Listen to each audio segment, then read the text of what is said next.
பேசிக்கிட்டே இருந்தாங்க. அது அவங்க காதுகளை எட்டி சொன்னவோ தெரியல. அந்த செம்மஞ்சேரி கண்ணகி நகர்ல இருக்கக்கூடிய சிறுவர்கள் இல்ல பெரியவர்கள் வந்து போதை மறுவாழ்வு இல்லங்கள்ல தங்கி சிகிச்சை பெற்று முற்றிலுமா அவங்க வந்து போதையில இருந்து விடுபட்டுட்டாங்கன்னா அவங்களுக்கு வந்து அரசு வேலை வழங்கப்படும் அப்படின்னு அவரு ரொம்ப இதா சொல்லியிருந்தாரு. உண்மைதான். நீங்க ரொம்ப பெரிய பெரிய மனசுக்காரங்களாச்சே. இந்த போதையில இருந்து வரவங்களை வந்து அப்படியே மறுவாழ்வு கொடுக்கறதுல உங்களுக்கு வந்து அவ்வளவு முனைப்பு, அவ்வளவு நாட்டம், அவ்வளவு அக்கறை ஆச்சே.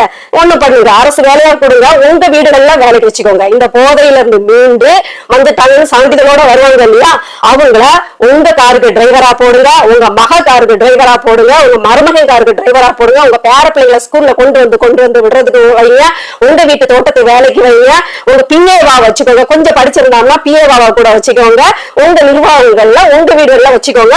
மற்ற அமைச்சர் வீடுகளுக்கு வேலைக்கு அனுப்புங்க. மற்ற எம்எல்ஏ வீடுகளுக்கு, கவுன்சிலர் வீடுகளுக்கு சட்டத்துக்கு உட்பட்டு என்னென்ன அரசு வேலைகள் அவங்களுக்கு கொடுக்க முடியும் உங்க வீடுகள்ல உங்க கண் பார்வையில வச்சுக்கோங்க. ஏன்னா ஒண்ணு உங்க கண் பார்வையில இருந்தா பயந்து கையை கால அடக்கி வச்சுட்டு உட்கார்ந்து இருப்பானுங்க, திருந்துறதுக்கு வாய்ப்பு இருக்கு. இல்ல உங்க வீடுகள்ல அவங்க கை நீட்டுனா உங்களுக்கு வலினா என்ன, இவனை உண்டுல நாக்களும் தொலைச்சு போடணுங்கிற கோபம் வெறியும் எப்படி வருதுங்கிறத பாக்குறதுக்காக அப்படி வைங்க. எங்கேயாவது போதை மறுவாழ்வு மையத்துல தங்கி சிகிச்சை பெற்று திருந்திட்டாங்கன்னு சான்றிதழ் வாங்கிட்டா அரசு வேலைன்னா, குடிக்காதவன் கூட இந்த அரசு வேலைக்காக என்ன செய்வான்னா 1 மாசம் குடிச்சுக்கிட்டு அந்த போதை மறுவாழ்வு மையத்துல போய் சிகிச்சை எடுத்துக்கிட்டு அங்க இருக்க மருத்துவருக்கு லஞ்சமா ஏதாவது பணத்தை கொடுத்து இவர் முழுமையாக சிகிச்சையின் பிரதிபலனாக முழுமையாக குணமாகிவிட்டாருன்னு ஒரு சான்றிதழை வாங்கிட்டு வந்துருவான். நீங்க அரசு வேலை போட்டு கொடுக்கணும்.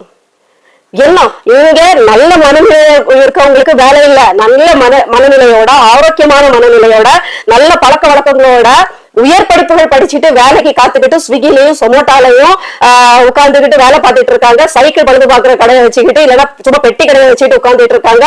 ஹோட்டல்ல மேஜை துடைக்கிற வேலை பார்த்துட்டு இருக்காங்க. நீங்க என்னடானா குடிகாரனுக்கு வாழ்வழிக்க போறீங்க. தாராளமா வாழ்வழிங்க. நீங்க எடுக்கின்ற முடிவுகளுக்கெல்லாம் உங்க வீடுகளே வேலை கொடுத்துருங்க. உங்க அமைச்சர் பெருமக்கள், முதலமைச்சர் பெருமக்கள், உங்களுடைய பிள்ளைகள், மக்கள்கள், உங்களுடைய சொந்த பந்தங்கள் வீட்டுக்கு அவங்களை வேலைக்கு வச்சுக்கோங்க. அப்பதான் வலினா என்ன, ரத்த கலரினா என்ன, இதயத்தை ரெண்டா பிளந்து அழுக வந்தா எப்படி இருக்கும் அப்படிங்கறதெல்லாம் புரியும்.